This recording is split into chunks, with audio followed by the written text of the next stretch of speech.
오늘도 우리 너무 수고한 우리 카리스트 찬양단 격려의 박수 드리겠습니다. 하나님 말씀 보시겠습니다. 창세기 27장 18절에서 29절까지 말씀입니다. 창세기 27장 18절에서 29절까지 말씀입니다.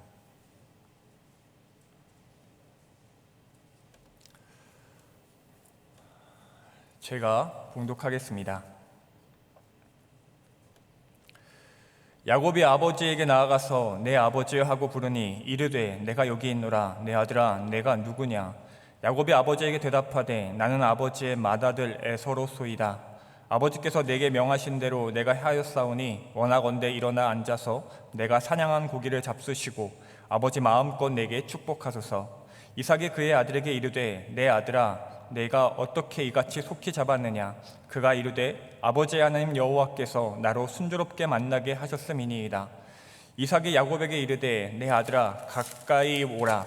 내가 과연 내 아들 에서인지 아닌지 내가 너를 만져보려 하노라.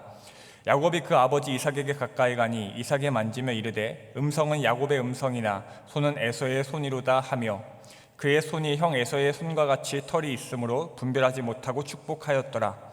이삭이 이르되 내가 참 내 아들 에서냐? 그가 대답하되 그러하니이다. 이삭이 이르되 내게로 가져오라. 내 아들이 사냥한 고기를 먹고 내 마음껏 내게 축복하리라. 야곱이 그에게로 가져가매 그가 먹고 또 포도주를 가져가매 그가 마시고 그의 아버지 이삭이 그에게 이르되 내 아들아 가까이 와서 내게 입맞추라. 그가 가까이 가서 그에게 입맞추니 아버지가 그의 옷에 향취를 맡고 그에게 축복하여 이르되 내 아들의 향취는 여호와께서 복주신 밭의 향취로다. 하나님은 하늘의 이슬과 땅의 기름짐이며 풍성한 곡식과 포도주를 내게 주시기를 원하노라. 만민이 너를 섬기고 열국이 내게 굴복하리니 내가 형제들의 주가 되고 내 어머니의 아들들이 내게 굴복하며 너를 조조하는 자는 저주를 받고 너를 축복하는 자는 복을 받기를 원하노라. 아멘. 창세기를 계속 금요일날 살펴보고 있습니다. 그 중에서도 이삭의 가정에 대한 기록이 이어지고 있는데요. 25장 후반부에서 본격적으로 에서와 야곱의 이야기가 시작되었습니다.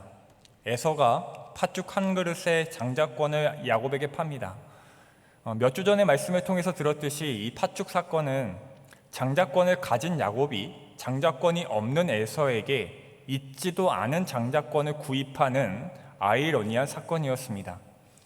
오늘 본문 27장까지 이어진 장자권, 그 축복의 분쟁은 사실 이미 결정되어 있었다는 것을 우리는 모두 알고 있습니다.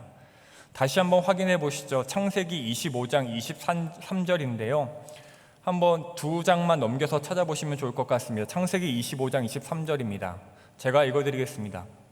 여호와께서 그에게 이르시되 두 국민이 내 태중에 있구나. 두 민족이 내 복중에서부터 나누이리라.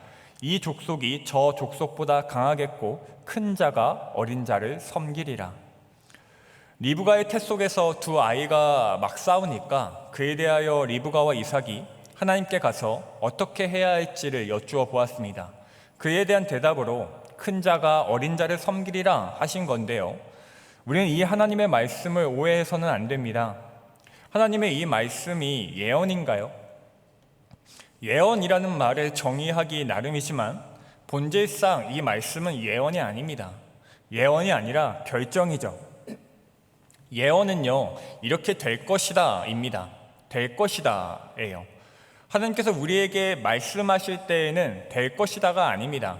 우리나라 말로 성경이 그렇게 번역되었다고 하더라도, 그런 부분이 있다고 하더라도 하나님께서 직접 하시는 말씀을 예언이라고 하는 것은 좀 웃기는 일입니다. 예언은 인간이 하는 것이죠. 이렇게 될 것이다 라고요. 우리가 실행하는 게 아니니까요. 인간이 하는 게 아니니까요. 세상을 다스리시고 섭리하시고 운행하시는 분은 하나님이시기 때문에 인간은 할 것이다 라고 말할 수 없습니다. 반대로 하나님께서는 될 것이다 라고 하실 필요가 없으십니다. 하나님이 하시니까요. 그러니 하나님께서 하시는 말씀은 그렇게 될 수도 있다라든가 그런 일이 일어날 것이다가 아니라 내가 그렇게 하겠다, 내가 결정했다, 내가 그렇게 이루겠다 하시는 결정이고 확정입니다. 25장 23절 말씀이 그렇다는 거예요. 큰 자가 작은 자를 섬기리라 라고 하셨습니다. 하나님께서 그렇게 하시겠다고요. 그렇게 될 수도 아닐 수도 있다가 아니라 내가 그렇게 정했다 하시는 겁니다. 하나님의 이 말씀이 불확실한 예언이 아닌 창조주의 결정이라는 사실을 염두에 두시고 오늘 본문으로 돌아오겠습니다. 야곱과 에서의 그 팥죽 사건이 있은 뒤에 이삭과 리브가와 아비멜렉의 이야기, 그리고 우물의 이야기가 26장에서 이어집니다. 그리고 나서 오늘 본문인 27장인데요. 그 앞장인 26장을 한마디로 정리하자면요, 저는 이삭과 함께 하신 하나님이라고 정리하겠습니다. 이삭에게 복을 주시겠다고 약속하셨고 실제로 그 복을 엄청나게 주셨고 블레셋 사람들에게 쫓겨다닐 때에도 그 복은 그치지 않았습니다.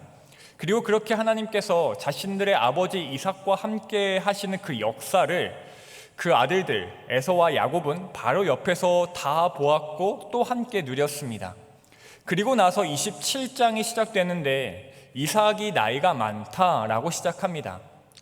오늘은 27장 전체를 살펴볼 건데요, 시간 관계상 일부분만 읽었습니다. 이삭이 나이가 많다라고 시작을 합니다. 이때 이삭의 나이가요 136세쯤 됩니다.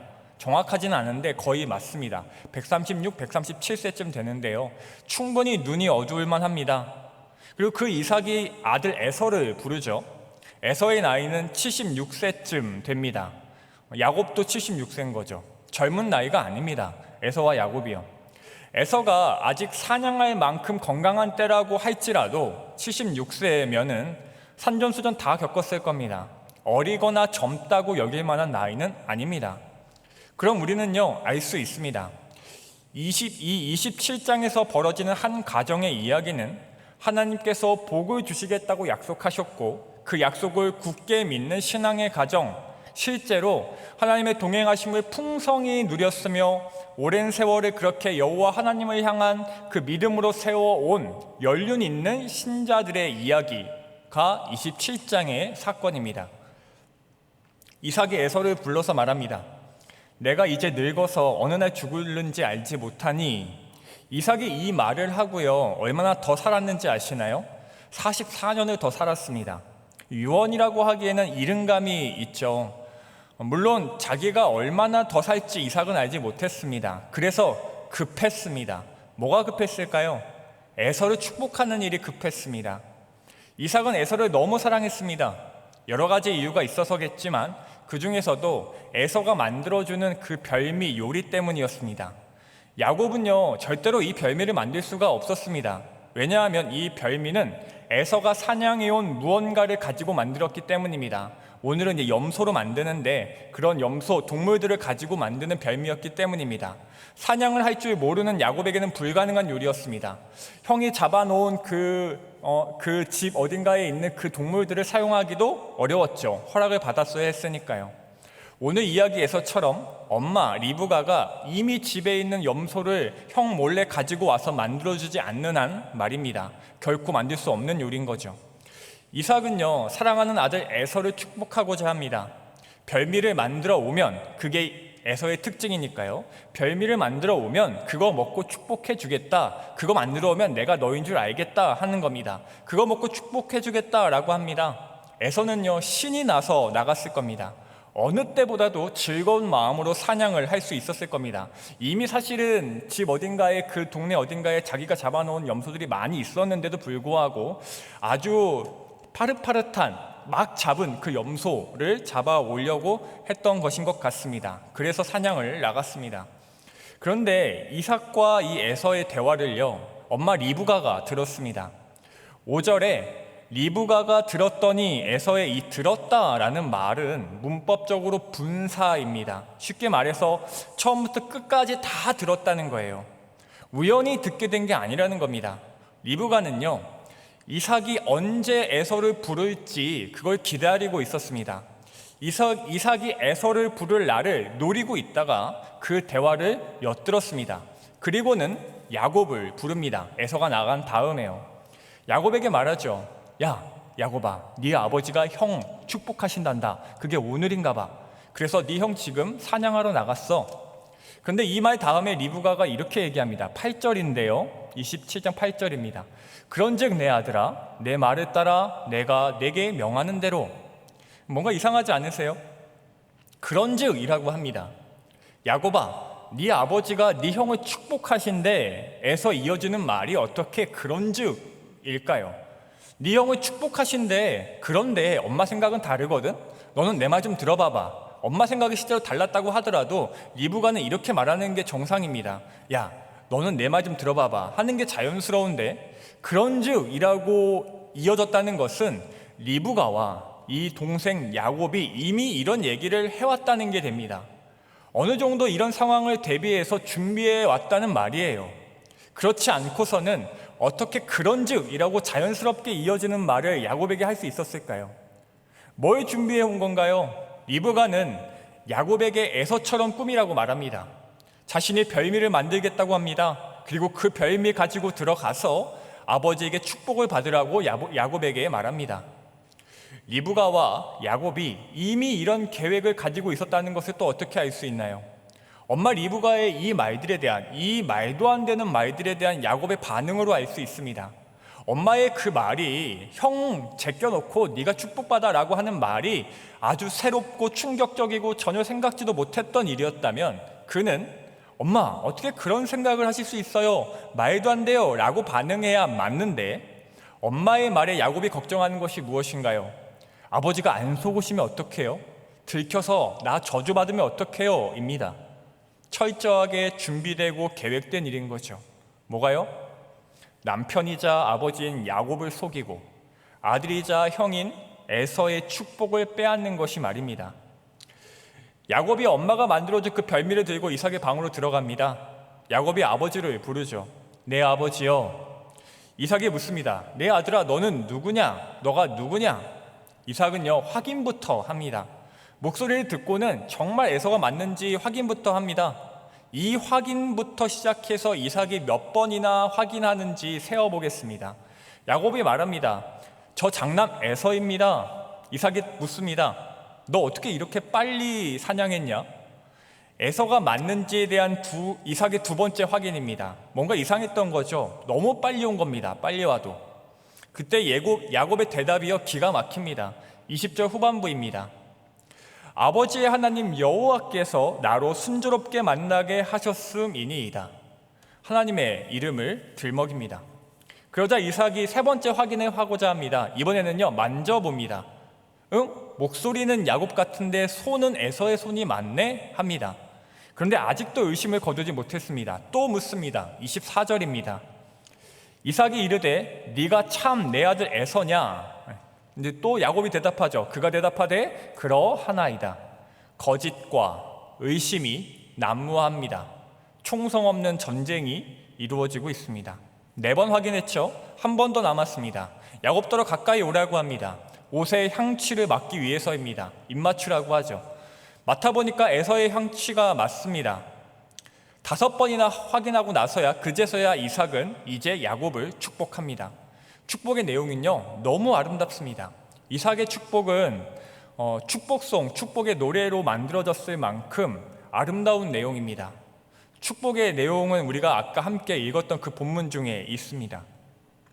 저는 오늘 근데 아름다운 이 축복의 이야기를 하고자 함이 아닙니다. 비극의 이야기를 나누려고 합니다. 어떤 비극인가요? 하나님이 있는데 하나님이 없는 비극입니다. 하나님이 계신데 하나님이 안 계세요. 이런 비극은요 믿지 않는 사람들 가운데에서는 일어나지 않습니다. 그들의 삶에는 하나님이 없기에 하나님이 계시지 않습니다. 하나님이 계신데 하나님이 없는 비극은 우리 신자들에게만 일어나는 일입니다. 이삭이 누구인가요? 리브가는요? 에서와 야곱은요? 그들이 누구인가요? 약속의 가정, 믿음의 가정입니다. 아브라함의 믿음을 보아왔던 이삭입니다. 그 이삭과 함께 하시는 그 하나님을 보아왔던 리브가이고 에서이며 야곱입니다. 1, 2년이 아닙니다. 최소 70년 이상 이들 네 식구는 함께 하나님의 은혜를 경험했습니다. 그런데요, 오늘 이야기에 하나님이 계시지 않습니다. 축복의 자리, 그 기쁨의 축제와 같은 이 시간과 공간 속에 하나님이 계시지 않습니다. 하나님께서 주시는 복의 전달, 그 축복의 과정 속에 그 누구도 하나님이 계시는 것처럼 말하는 사람이 한 명도 없습니다. 이게 얼마나 소름 끼치는 일인지 아시나요? 이삭이요, 오늘 이 모든 이야기과 과정 속에서 단 한 번도 기도하지 않습니다. 하나님과 직통으로 말씀을 듣고 행했던 이삭입니다. 그가 부르면 하나님께서 나타나셨고 그가 구하면 하나님께서 일하셨습니다. 그런데 그가 오늘 이 축복이라는 귀한 사건 속에서, 이 시간 속에서, 이 이야기 속에서 단 한 번도 하나님을 찾지 않습니다.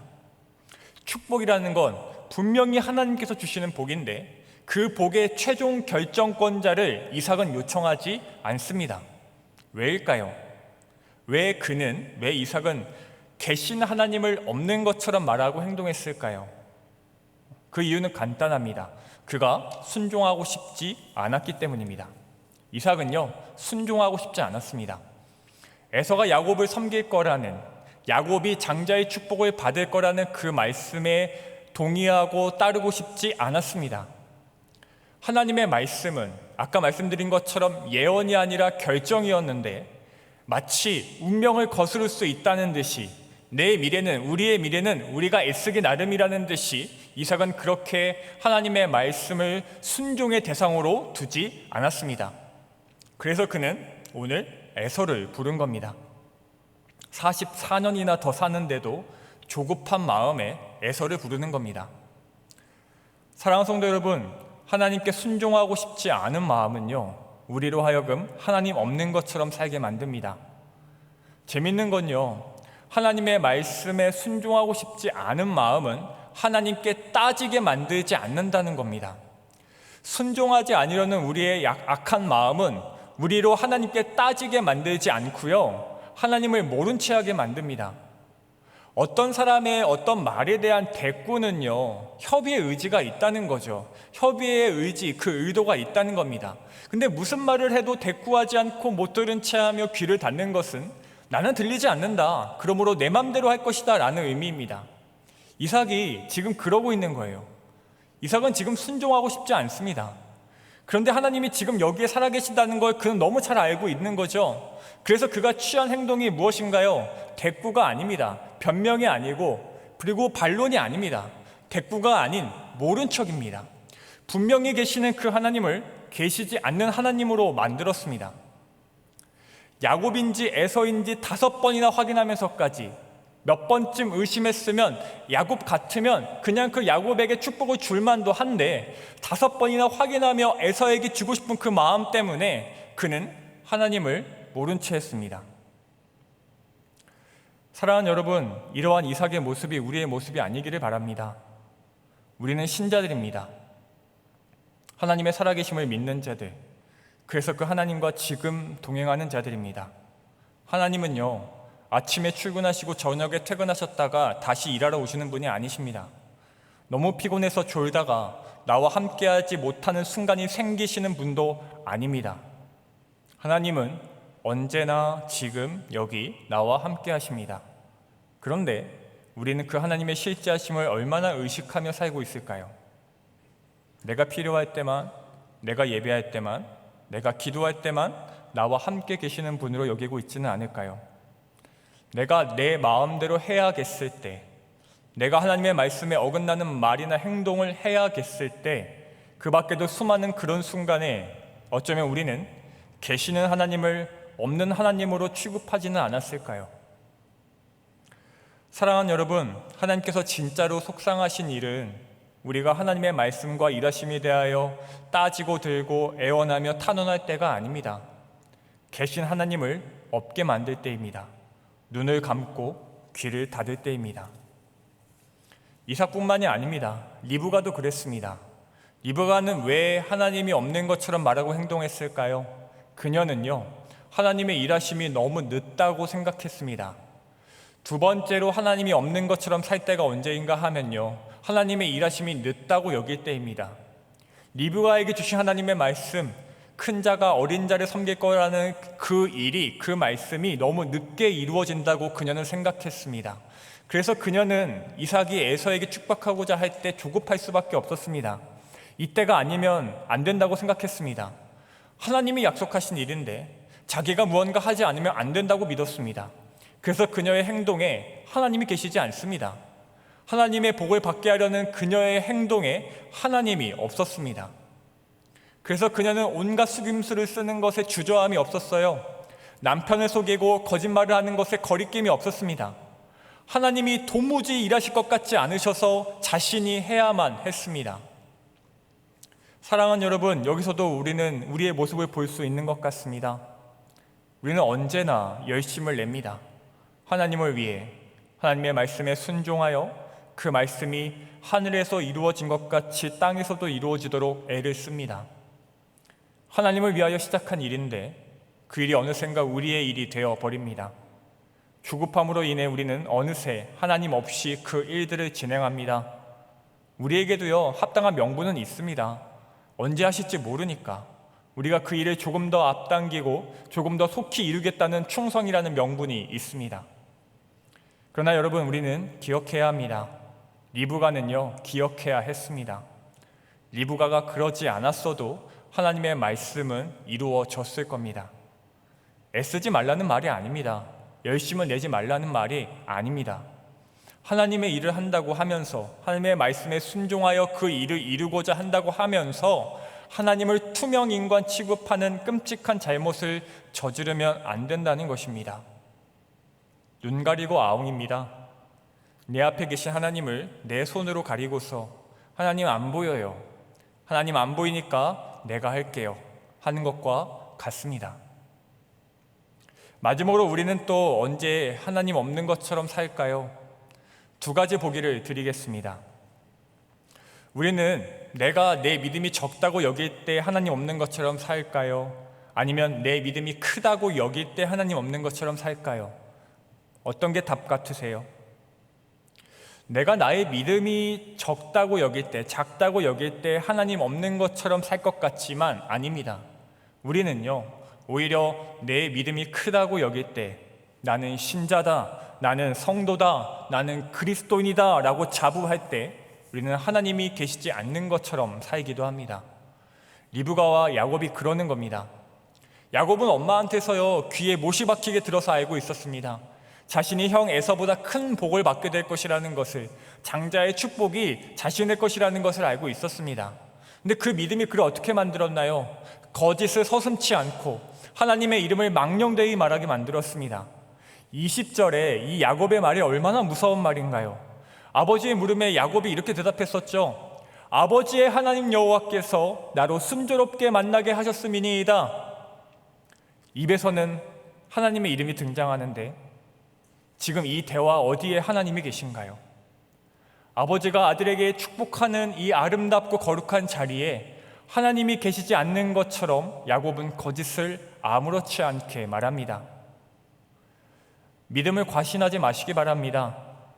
믿어야지 하다가 나는 잘 믿지 하는 게 인간이고, 나는 그 믿음의 크기에, 나는 나의 그 믿음의 크기 때문에, 내가 그 믿음이 너무 크기 때문에 내가 맞고 내가 옳다 하는 것이 우리입니다. 믿음만 있고 하나님이 없는 경우요, 생각보다 우리의 삶에 빈번하게 일어나는 일입니다. 여러분, 비극입니다. 오늘 이야기는요, 비극이에요. 누군가는 그럴지 모릅니다. 그래도 어쨌든 결과적으로 하나님의 말씀이 성취되었으니까 된 거 아닌가요? 이 27장의 사건 또한 하나님의 일하심 아닌가요? 그렇죠. 하나님의 일하심 맞습니다. 그런데요, 우리는 착각해서는 안 됩니다. 하나님께서 야곱에게 복을 주시기로 작정하시고 그렇게 결정하셨기 때문에 오늘 이 모든 일들, 야곱과 리브가의 그 속임수와 그 이삭의 어리석음, 그리고 에서의 그 죽인다고 말하는 그 충동도 선하다고 할 수 있는 것이 아니라, 그러한 잘못된 과정에도 불구하고, 그럼에도 불구하고 계획을 이루신 하나님께서 선하신 것입니다. 우리의 어리석음과 악함이 가정 중에, 그 과정 중에, 그 길 중에 넘치게 있음에도 선하게 이루시는 하나님의 일하심은 그럼에도 불구하고 하나님께서 선하게 이루시는 것은 하나님의 그 예술적인, 우리의 그런 잘못까지도 품어 안으시는 예술적인 추진이 아니라 하나님의 그냥 긍휼이며 말도 안 되는 자비일 뿐입니다.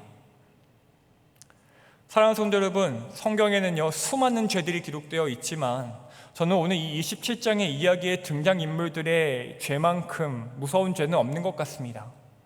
우리 신자에게는 더더욱 그런 것 같아요. 정말 간절히 소망합니다.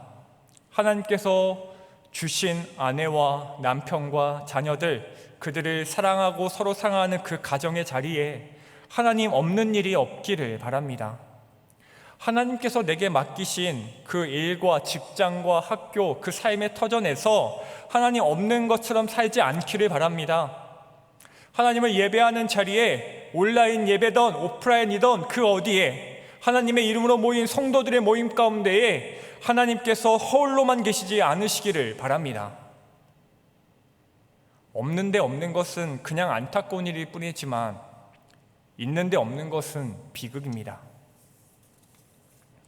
우리 하나님이요 지금 여기에 살아계십니다.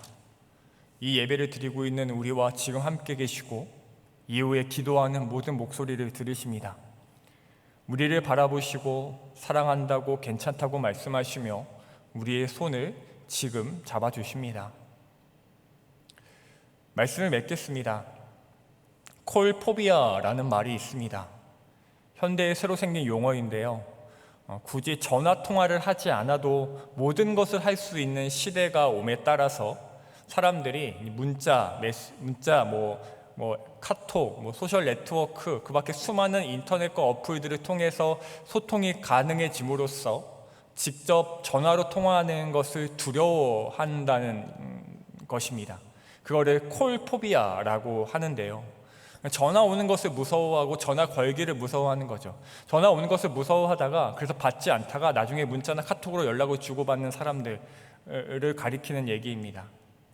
이러한 콜포비아의 현상이 우리의 신앙 가운데에서도 비슷하게 일어나고 있지 않나 생각해 봅니다.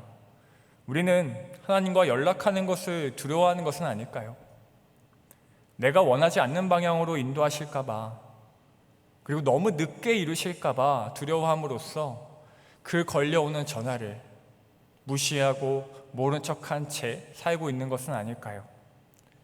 하나님께서 거시는 전화벨은 계속 울리고 있는데 우리는 이 핑계 저 핑계를 대면서 귀를 닫고 들리지 않는다고 말하고 있는 것은 아닐까요? 사랑하는 여러분, 하나님이 지금 여기에 계십니다. 내일 거기에 계실 겁니다. 한순간도 여러분 옆을 떠나지 않으시고 붙어 사실 겁니다. 하나님이 계시지 않는 것처럼 살게 하는 오늘의 그 이삭과 같은 불순종의 마음을 우리가 갖지 않기를 소원합니다. 리브가의 조급함과 자신의 믿음의 과신, 그런 것들로 인하여 눈 가리고 아웅하지 않기를 소망합니다. 순종의 마음으로, 믿음의 여유, 그 넉넉함으로, 그리고 겸손함으로 하나님의 살아계심을 보고 듣고 경험하면서 사시기를, 졸지도 쉬지도 않으시며 오늘도 성실히 그 계획을 이루시고 일하시는 그 하나님과 동행하시기를 주님의 이름을 소망하며 축복합니다. 찬양을 한 곡 할 겁니다. 우리 아까 마지막으로 불렀던 찬양인데 주가 일하시네라는 찬양입니다. 아까 불러서 아시겠지만 이렇게 시작하죠. 날이 저물어 갈 때, 그리고 빈들에서 걸을 때라고 합니다. 날이 저물어 갈 때 언제인가요? 아침이 오지 않을 것 같은 때입니다. 빈들에서 걸을 때는 언제인가요? 열매를 맺지 못할 것 같은 때입니다. 그런 때에 우리가 어떻게 해야 할지에 대한 찬양의 고백입니다. 가사의 중간에 또 이런 고백이 있습니다. 주가 일하시네, 주께 아끼지 않는 자에게. 저는 뭘 아끼지 않는다는 말일까 고민해 보았습니다. 제 개인적인 생각으로는요, 그게 믿음이고 소망이고 사랑인 것 같습니다. 그 다음 가사처럼 신뢰하며 걷는 것이 아끼지 않는 일이고, 선을 이루실 거라는 소망이며 보리떡 5개와 물고기 2마리와 같은 사랑이 바로 아끼지 않는 일인 것 같습니다. 하나님 없이 사는 사람들에게는 결코 있을 수 없는 것들입니다. 우리는요, 아끼지 않을 수 있습니다. 믿음을, 소망을, 사랑을 하나님께 아끼지 않을 수 있습니다. 그렇게 우리가 하나님께 믿음과 소망과 사랑을 아끼지 않는 것이 우리가 하나님의 존재를 실제하며 사는 삶일 겁니다. 하나님의 실제하심을 믿는다면 우리는 그렇게 아끼지 않으며 살 수 있습니다. 그 믿음과 소망과 사랑 붙잡고 지금 여기에 계신 그 하나님께 함께 찬양하겠습니다.